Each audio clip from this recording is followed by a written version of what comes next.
95.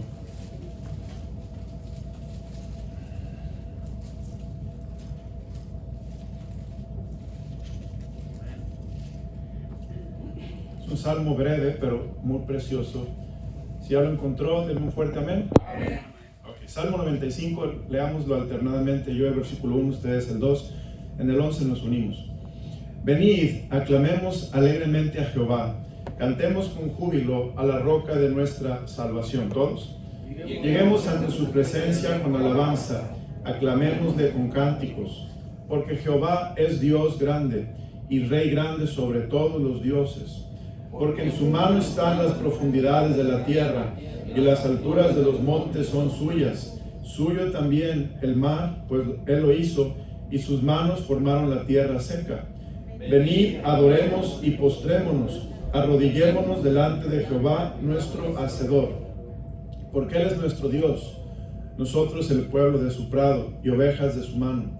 Si oyeres hoy su voz, no endurezcáis vuestro corazón como en Meriba, como en el día de Masá, en el desierto, donde me tentaron vuestros padres, me probaron y vieron mis obras. 40 años estuve disgustado con la nación y dije, pueblo es que divaga de corazón y no han conocido mis caminos. Todos el 11. Por tanto juré en mi furor que no entrarían en mi reposo. Padre, por favor unge a tu siervo, unge mi mente, mis labios, unge el auditorio, danos de tu presencia, bendícenos, Señor. Pido que bendigas este mensaje de una manera especial, porque la prioridad de la iglesia, la alta prioridad de la iglesia es la adoración en espíritu y en verdad al Dios vivo y verdadero. Y pido que esta iglesia te adore, Señor, porque tú eres digno. Te lo pido en Cristo Jesús. Amén. Amén. Pueden sentarse. La prioridad, hermanos, de la iglesia es la adoración a Dios. Cuando la iglesia adora a Dios, está cumpliendo su prioridad, alta prioridad. Y vamos a ver esta mañana, esta tarde, vamos a ver un mensaje que corresponde a la serie de mensajes de la mañana. Por la mañana estoy predicando la serie de mensajes que hablan de adoración y cómo adorar a Dios. Y el título de este mensaje es Jehová es digno de adoración. Jehová es digno de adoración. Y vamos a ver, la idea principal de este mensaje es que Jehová es digno de adoración. ¿Y por qué debemos de adorarlo? ¿Por qué? Hemos estado estudiando muchas cosas. Hemos estudiado en el primer mensaje que hablé de adoración, hablé acerca de Génesis 22, si usted se acuerda, hablé de los elementos de la adoración, que debe de haber en la adoración un sacrificio, ¿verdad, hermanos? Y eso habla de obediencia. Hablé que debe de haber fe, hablé que debe haber un altar, y cuando adoramos así, Dios se manifiesta, y Dios obra, y Dios se manifiesta. En el segundo mensaje de adoración, hablé de las características de los verdaderos adoradores, que los verdaderos adoradores adoramos en espíritu y en verdad. En el tercer mensaje de adoración hablé, hermanos, de que el creyente cuando adora debe tener cuidado de no tener idolatría, de no tener ídolos y adorar ídolos y a Jehová, porque Dios no comparte su gloria con nadie. En el cuarto mensaje, que es el mensaje de hoy, estoy hablando de la dignidad de Dios a quien adoramos. Dios es digno. Y voy a ver por qué Dios es digno. Primeramente, vea lo que dice Salmo 95. Y dice el versículo 1, venid, aclamemos alegremente a Jehová, cantemos con júbilo a la roca de nuestro Salvador. Aquí en el pasaje de las Escrituras que estamos viendo, nos explica cómo alabar al Dios digno. Después, el siguiente punto del mensaje va a ser, hermanos, ¿por qué alabar al Dios digno? Y el tercer punto del mensaje es advertencia de no endurecer nuestro corazón y dejar de adorar al Dios digno. Eso es el bosquejo, ya se los di, pero voy a ver el primer punto. El primer punto del mensaje es cómo alabar al Dios digno. Fíjense lo que dice Salmo 95. Venid, aclamemos, ¿qué dice, hermanos? Alegremente a Jehová. ¿Cómo vamos a adorar a Dios? Bueno, aquí es muy interesante que la Biblia dice que debemos de aclamar y luego dice alegremente. Esa palabra, hermanos, aclamar, vamos, quiero que veamos ahí en Salmo 95, en el Salmo 95, versículo 1, dice la palabra de Dios, aclamar, se puede traducir como cantar, pero también se puede traducir esta palabra, aclamar, se puede traducir de otra manera, que es como en español, aclamar, y también se puede traducir, hermanos, cantar. Ahora, Dios está diciendo que para adorar a Dios le aclamemos, esto es, le cantemos, le declaremos. Y note el adjetivo, dice la Biblia, alegremente. Alegremente. Esto es, si vamos a adorar a Dios, tenemos que adorarlo, tenemos que aclamarlo alegremente. Porque Él es Dios. Él es digno de adoración y Dios quiere que le adoremos con alegría. Que no sea algo tedioso adorarlo, que no sea algo forzado, que no sea algo que hacemos porque tenemos que hacerlo. Hermano, adorar a Dios no es porque tenemos que. Adorar a Dios es porque Dios nos da el privilegio de. Es muy diferente. No tenemos que adorar a Dios. Dios nos da el privilegio de adorar a Dios. Es nuestro privilegio. Por eso dice la Biblia, alegremente. En este pasaje, el pasaje se escribió para celebrar la entronación del Rey. Y hablamos del Rey de Reyes, quien es Jesucristo. Y cuando hablamos de la entronación de un Rey, el Rey de Reyes, tenemos que hablar que cuando nos presentamos delante del Rey, tenemos que presentarnos con alegría, con gozo, no con tristeza. Fíjese, por ejemplo, en Nehemías 1, aquí nos da un ejemplo de un rey secular. Nehemías 1. Y en este pasaje es cuando Nehemías se presenta ante el rey y dice en el versículo 4, cuando fue el mensajero a hablar con Nehemías, cuando oí estas palabras me senté y lloré e hice duelo por algunos días y ayuné y lloré delante del Dios de los cielos y dije, te ruego, oh Jehová, Dios de los cielos, fuerte, grande y temible, que guarde el pacto y la misericordia a los que le aman y guardan sus mandamientos. Esté ahora atento tu oído y abiertos tus ojos para oír la oración de tu siervo, que hago ahora delante de ti día y noche por los hijos de Israel, tus siervos, y confieso los pecados de los hijos de Israel que hemos cometido contra ti. Sí, yo y la casa de mi padre hemos cometido.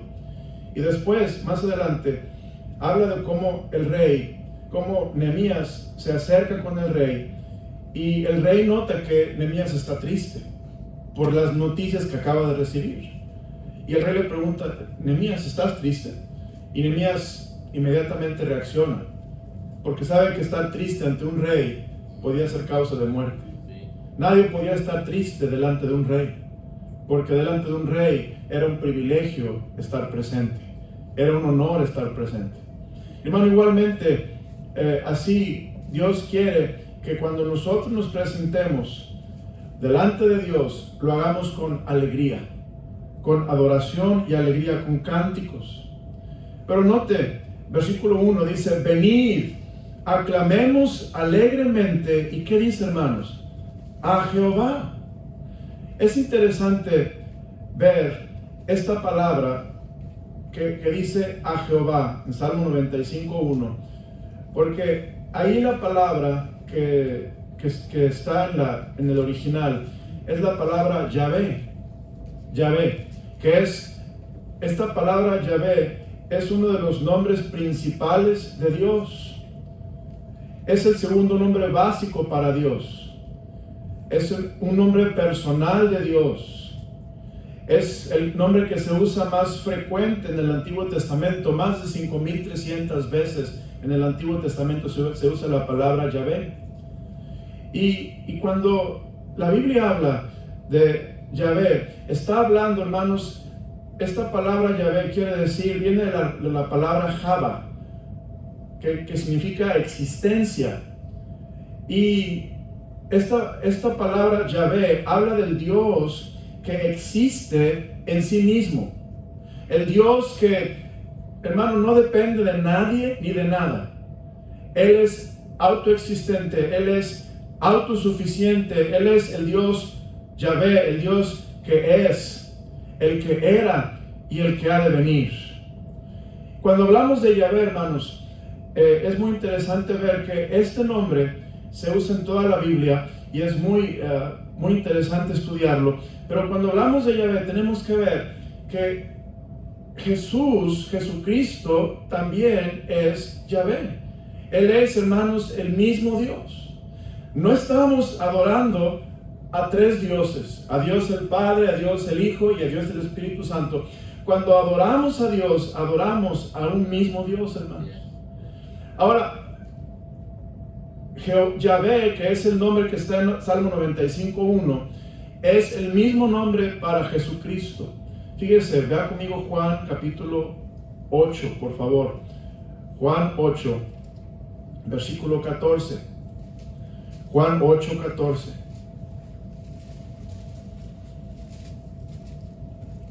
En Juan capítulo 8, versículo 14, fíjese lo que dice Jesucristo de sí mismo.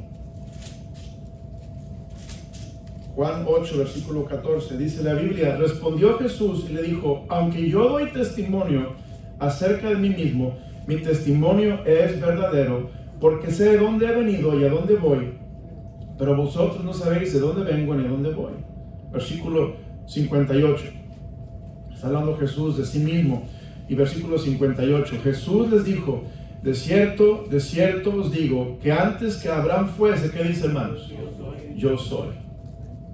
Jesucristo se llama a sí mismo Yo soy, que quiere decir Yahvé, el autoexistente, el Dios eterno, el Dios todopoderoso. Él es Yahvé, Él es Yo soy. Una de las características del Evangelio según San Juan es que en Evangelio según San Juan se habla de los yo soy de Jesucristo. Yo soy la luz del mundo, yo soy el pan de vida, yo soy el buen pastor. Y Dios habla de yo soy, yo soy, yo soy, enseñándonos que Él es digno de adoración, hermanos. Él no es un Dios con minúscula, como cuando hablé de los ídolos, que hay dioses con minúscula, y expliqué ese mensaje, por qué y qué son los dioses con minúscula. Jesús no es un Dios con minúscula. Jesús es el mismo Yahvé que existe en sí mismo, porque adoramos a un mismo y a un solo Dios. Vamos a Salmos 95 otra vez. Ahí en Salmo 95, versículo 1 dice: venid, aclamemos alegremente a Jehová.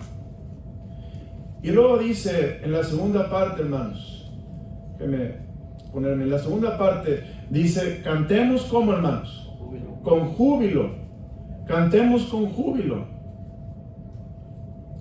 Esa palabra, cantemos con júbilo, es muy interesante. Esta palabra se traduce de diferentes maneras en otros pasajes que usan la misma palabra. Se puede traducir, hermanos, como acción de gracias. Una de las maneras de adorar a Dios es con acción de gracias. Darle gracias al Señor, hermano. Algo que es bien efectivo cuando queremos adorar a Dios es darle gracias. Sin importar las circunstancias, gracias en todo. Dice la Biblia: dad gracias en todo, porque esta es la voluntad de Dios para con vosotros en Cristo Jesús. Y cuando vienen circunstancias adversas, hermano, que te sientes desanimado, te sientes abatido, te sientes triste, te sientes desguanzado espiritualmente, te sientes a desmayar, dale gracias a Dios, porque eso es adoración. Reconocer, hermanos, cuando yo le doy gracias a Dios, cuando tengo circunstancias en mi vida adversas, ¿sabe qué reconozco, hermanos? Yo reconozco que el que es, el que era y el que ha de venir, Yahvé, Él está en control de todas las cosas. Es lo que yo reconozco. Él está en control de todo. No hay accidentes en la vida del cristiano, no hay casualidades, no hay, hermanos, desavenencias en la vida de un cristiano. Tenemos un Dios, como se cantó esta mañana en la especial, que no comete error. Un Dios que no se equivoca, un Dios que todo lo que hace, lo hace con propósito y con una finalidad para que cumplamos la utilidad que tenemos para su gloria aquí en la tierra. Y Dios está obrando, hermanos. Por eso, dar gracias a Dios es una forma muy eficaz de alabanza, hermanos. Y yo le animo, practíquelo. Yo lo he hecho, hermanos, y cuando estoy abatido, estoy desanimado, estoy triste, es bueno ir a las rodillas y decirle a Dios, gracias. No entiendo, pero tú eres Yahvé, tú eres Jehová, confío en ti. Amén. Señor, no entiendo, pero tú estás en control. Y yo sé que me vas a sustentar porque tú eres fiel, Dios. Amén. Hermano, Dios dice que le cantemos con júbilo, le cantemos alegremente. Allí, vea lo que dice, por favor, en el libro de Levítico 9:24. Levítico 9:24. Este versículo es otro versículo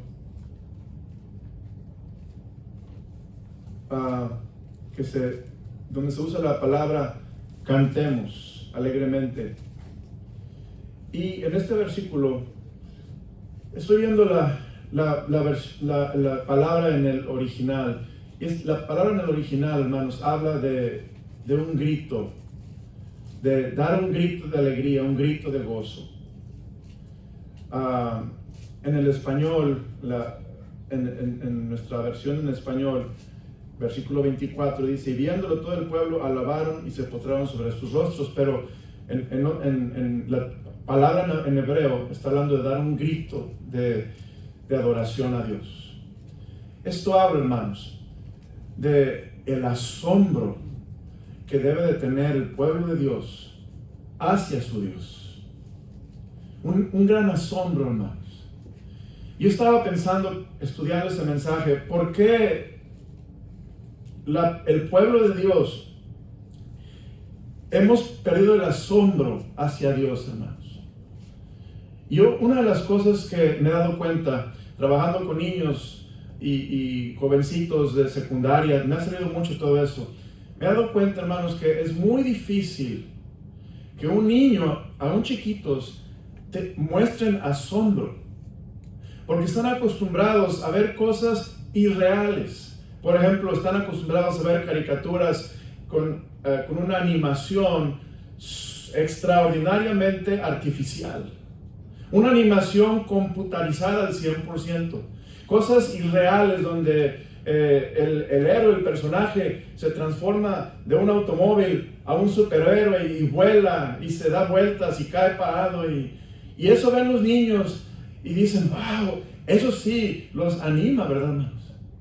Pero les ponemos, hermano, una historia bíblica, les contamos de la palabra de Dios y están aburridísimos. Y me he dado cuenta que cada vez es más difícil para un maestro poder cautivar la atención de sus alumnos y llevarlos a un punto de que estén con la boca abierta. ¿Por qué? Porque, hermano, estamos compitiendo contra tecnología que hace que el asombro venga por una respuesta a lo que no es ni siquiera real. Es lo que he visto, hermanos. Ahora, hemos perdido la capacidad de adorar a Dios. Porque, hermano, también nosotros nos ha afectado esto.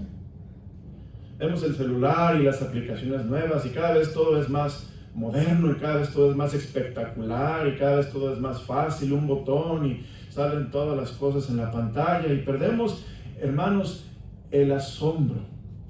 Y aquí esta palabra, versículo 1, cantemos con júbilo, está hablando la palabra cantemos, dar un grito de adoración a Dios, de júbilo, porque vemos cuán grande es Dios, hermanos. Y esta misma palabra se usa cuando estaba Elías,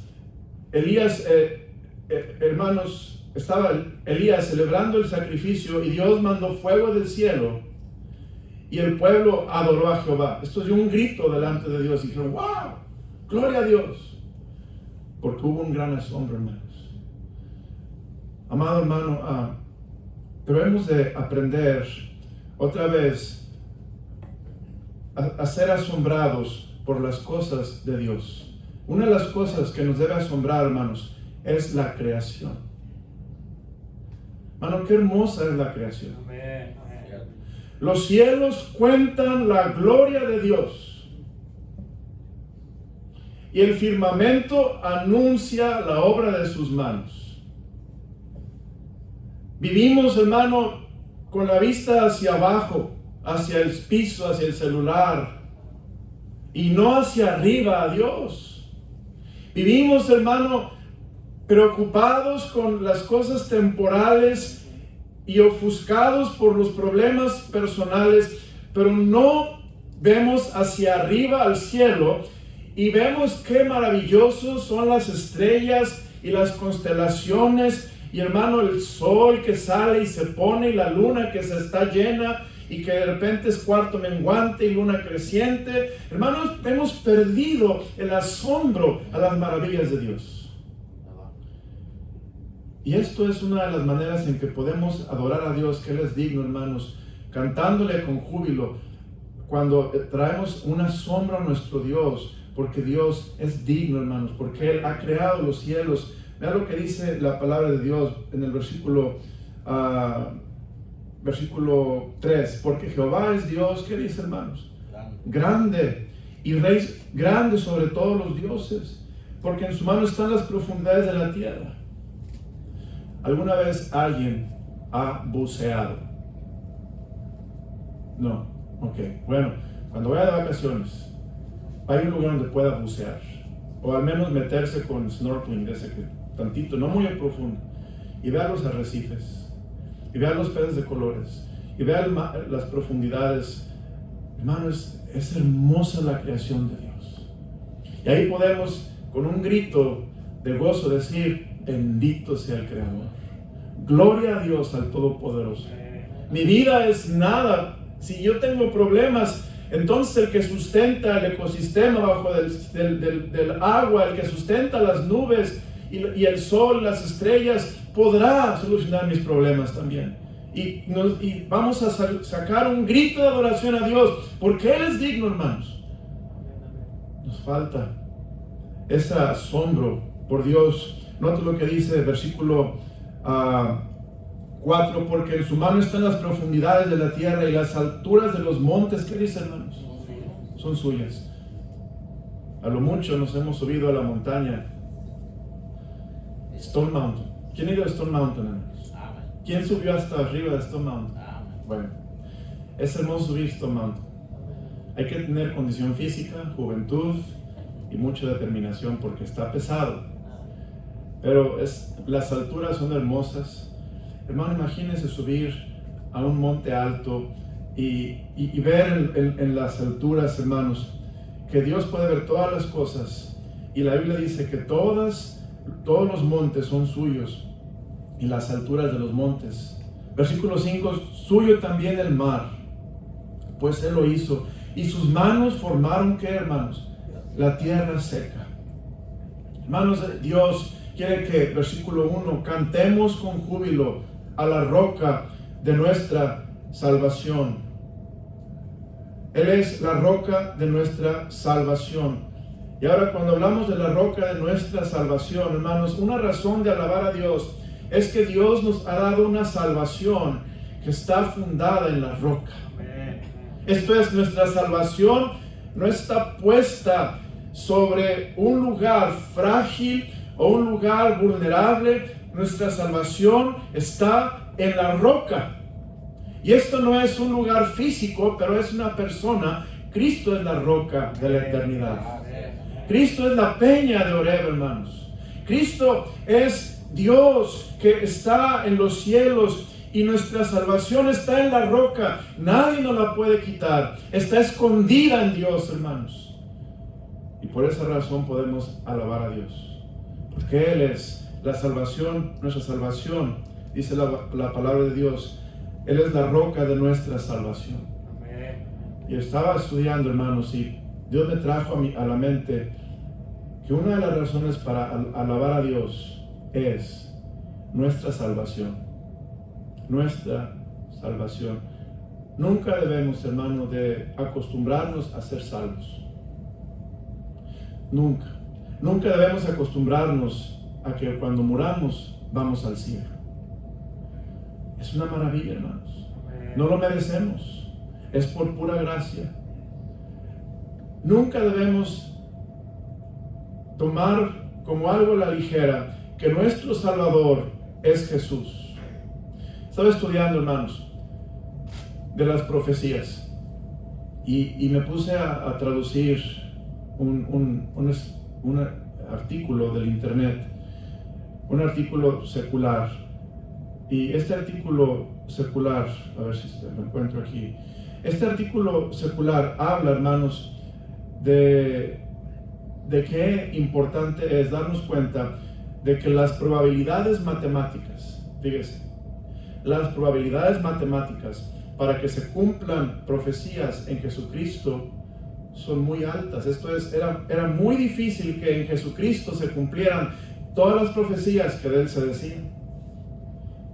No podía ser una simple casualidad, no podía ser un accidente. Hermano, para que se cumplieran las profecías en Jesucristo, que son cientos de profecías en el Antiguo Testamento, son 1000 años de profecías en los profetas. Hermano, era imposible que fuera una casualidad que en Jesucristo se cumplieran las profecías, solo que Jesucristo fuera el Mesías.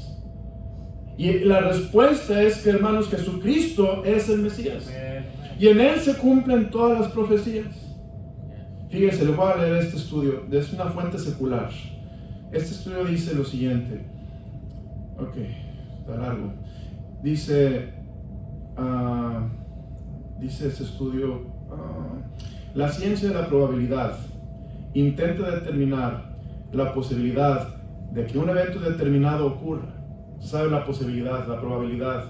Es un estudio de matemáticas, de qué tan factible es que algo suceda. Un profesor de Westmont College ha calculado la probabilidad de que un hombre cumpla las principales profecías hechas en relación con el Mesías. Las estimaciones fueron elaboradas por 12 clases diferentes que representan a unos 600 estudiantes universitarios. Los estudiantes sopesaron cuidadosamente todos los factores, discutieron cada profecía en profundidad y examinaron las diversas circunstancias que podían indicar que los hombres habían conspirado juntos para cumplir una profecía.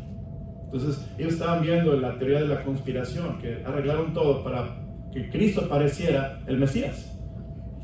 Hicieron sus estimaciones lo suficientemente conservadoras para que finalmente hubiera un acuerdo unánime, incluso entre los estudiantes más escépticos, esto es los que no creen en Dios. Sin embargo, el profesor tomó sus estimaciones y los hizo aún más conservadores. También animó a otros escépticos o científicos a hacer sus propias estimaciones para ver si sus conclusiones eran más que justas. Finalmente presentó sus cifras para revisión a un comité de la Afiliación Científica Americana. Al examinarse, verificaron que sus cálculos eran fiables y exactos en relación con el material científico presentado. Por ejemplo, en relación con Miqueas 5:2, ¿saben qué habla esta profecía? Miqueas 5:2 habla que Jesús iba a nacer en Belén, en Efrata, en Miqueas 5:2, Belén Efrata, que era Belén la pequeña, porque había dos Belén en Jerusalén, Belén la pequeña y Belén Efrata y la otra Belén. Y la Biblia dice que Jesús iba a nacer en Belén Efrata.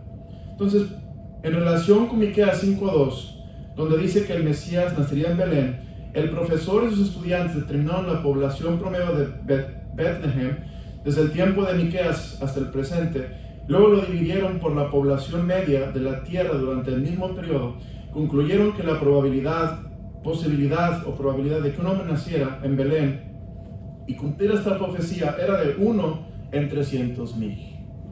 1 en 300,000. ¿Cómo se arregla para que los verdugos lleven a cabo la práctica habitual de romper las piernas de 2 víctimas a ambos lados, pero no las suyas? Y sigue hablando, hermanos, de todas las profecías. Esta es una profecía de 1 a 300,000 calculada por escépticos, gente que no cree en Dios. Hermano, una profecía, una, para que se cumplan decenas de profecías en el mismo Mesías, es imposible humanamente, hermanos. Pero para que se cumplan todas las profecías en el Mesías, es la obra de Dios. Es que el Mesías en realidad es Jesucristo. Él es quien dice ser. Le voy a dar unos ejemplos de profecías. Vaya conmigo a Isaías 7:14. Isaías 7:14. Y estas profecías no solamente son un cumplimiento físico, pero un cumplimiento sobrenatural. Isaías 7:14, la palabra de Dios dice lo siguiente: por tanto el Señor mismo os dará señal.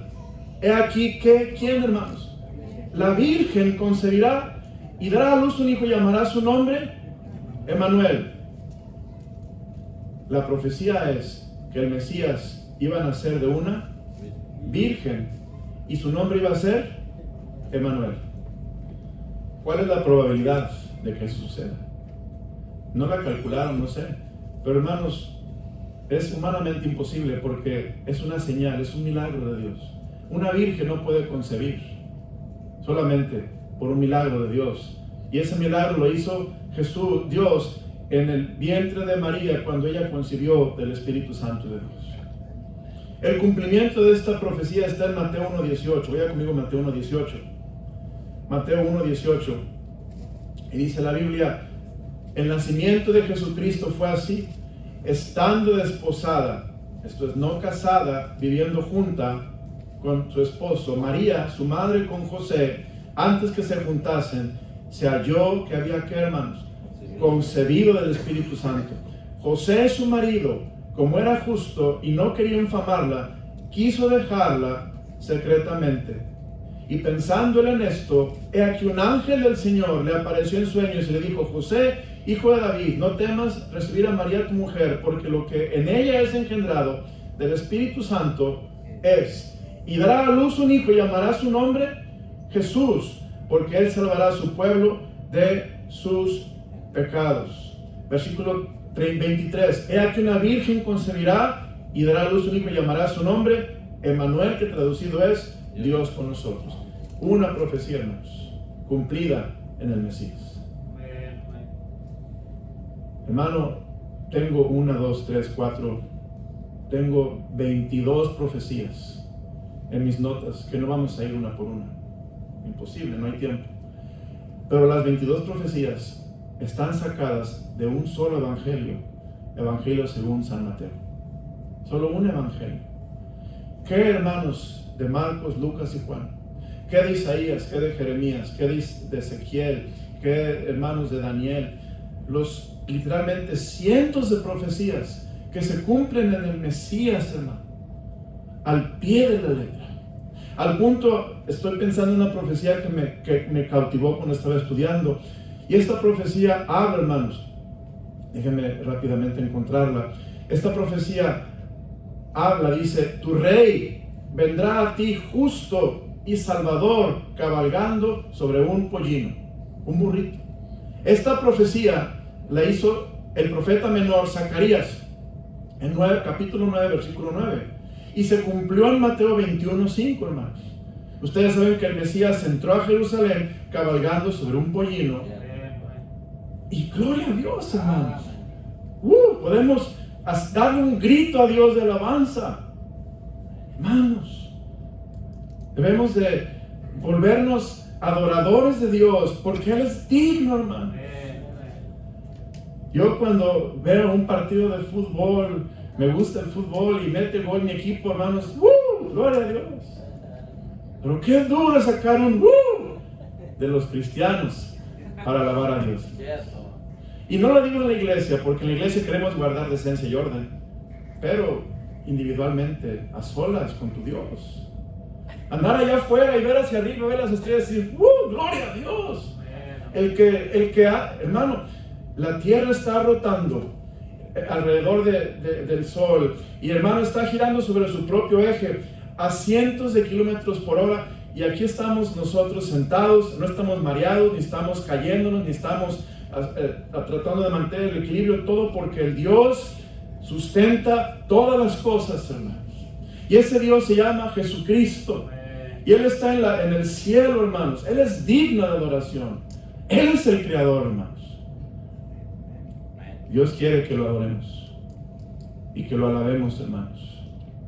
Ahora, para terminar, el último punto del mensaje es: no endurezcas tu corazón como en Meriba. Fíjese qué interesante, el versículo 7 dice: porque Él es nuestro Dios, nosotros el pueblo de su prado y ovejas de su mano. Si oyeres hoy su voz, no endurezcáis vuestro corazón como en Meriba, como en el día de Masá en el desierto, donde me tentaron vuestros padres, me probaron y vieron mis obras. Hermano, no endurezcas tu corazón al punto que no puedas adorar y alabar a Dios. ¿Qué pasó en Meriba? En Meriba, hermanos, ellos pecaron contra Dios. En otras palabras, ¿qué es lo que me priva de adorar?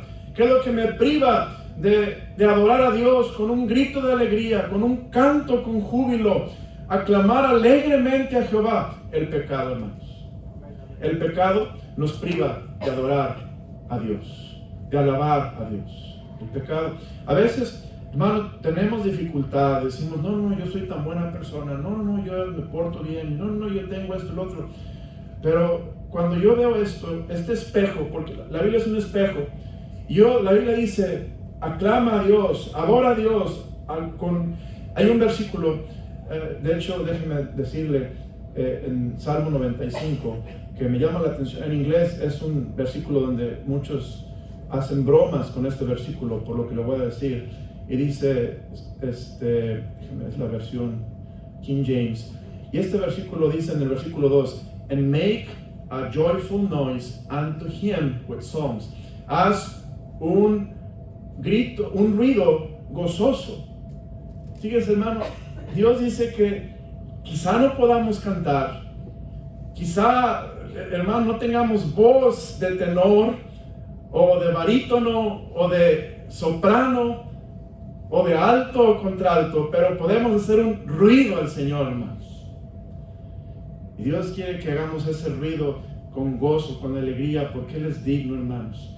Y otra vez, hermanos, recapturemos y otra vez reclamemos ese privilegio que es nuestro de adorar a Dios, porque Él es nuestro Salvador, que cumplió todas las profecías. Él es el Creador, hermanos. Él es el Rey de reyes y el Señor de señores. Él es nuestro pastor, como dice el versículo 7. Somos las ovejas de su prado, somos su pueblo, hermanos. Y Dios quiere que lo adoremos porque Él es digno. Él es digno de ser adorado, hermanos. Yo te animo y me animo a mí mismo. Y yo sé, hermanos, yo sé, la vida es dura. La vida es difícil, hermanos. Todos tenemos nuestros problemas. Todos tenemos nuestras adversidades. Todos, hermanos. Todos. Pero, ¿qué es lo que hicieron los hombres de Dios cuando estaban en adversidad, estaban en problemas, estaban en depresión, estaban en angustia? Lo que ellos hicieron fue adorar a Dios. Adorar a Dios. Por eso estaba enseñando de adoración, hermanos. Porque si le quitas a la iglesia la adoración, la dejas con pura religión, la dejas con puro formalismo, ceremonialismo y ritualismo. Y en eso, hermanos, no hay edificación, ni hay vida. Es una iglesia, como dice la Biblia, tienes nombre de que vives, pero estás muerto, porque no estás adorando a Dios. Hermano, Dios quiere que otra vez reclamemos esa adoración. Y si hay pecado en nuestra vida, si hay algo que nos tiene indiferentes, algo que no nos deja adorar a Dios, que no nos deja ir a nuestras rodillas y aclamarlo y confesarlo y gozarnos con Él, hermano, es porque algo en nuestra vida tiene que ser quitado, algo que está robándonos de ese privilegio de adorar a Dios. Padre, gracias por tu palabra. Gracias, Señor, por el privilegio de escuchar que tú eres digno, Dios, y que Jehová, como dice Salmo 95, Señor, Yahvé, como dice el hebreo, el Dios que es, el que era y el que ha de venir, el Dios autoexistente, es el mismo Jesucristo que dijo, yo soy el que habla contigo, el eterno, el creador, como dice Juan 1, el que sustenta todas las cosas, como dice Colosenses 1:15. Señor, a ti te debemos adorar. Padre, si en nuestras vidas hay sequía de adoración, si en nuestras vidas, Señor, hay escasez de adoración, Padre, danos avivamiento para adorar otra vez a nuestro Dios de todo corazón y adorarte, Señor, en espíritu y en verdad. Reparar el altar que está caído. Señor, empezar a hacer sacrificios de adoración por medio de la obediencia. Señor, adorar con fe cuando creemos y pensamos que no se puede, obedecerte aún para adorarte de corazón, Señor. Adorar en espíritu y en verdad. Señor, quitar los ídolos con quien estamos batallando y que están, Señor, robándose la adoración que le pertenece al Dios exclusivo y al Dios único. Dios, avívanos, enséñanos, muéstranos, porque tú eres digno de adoración, Señor.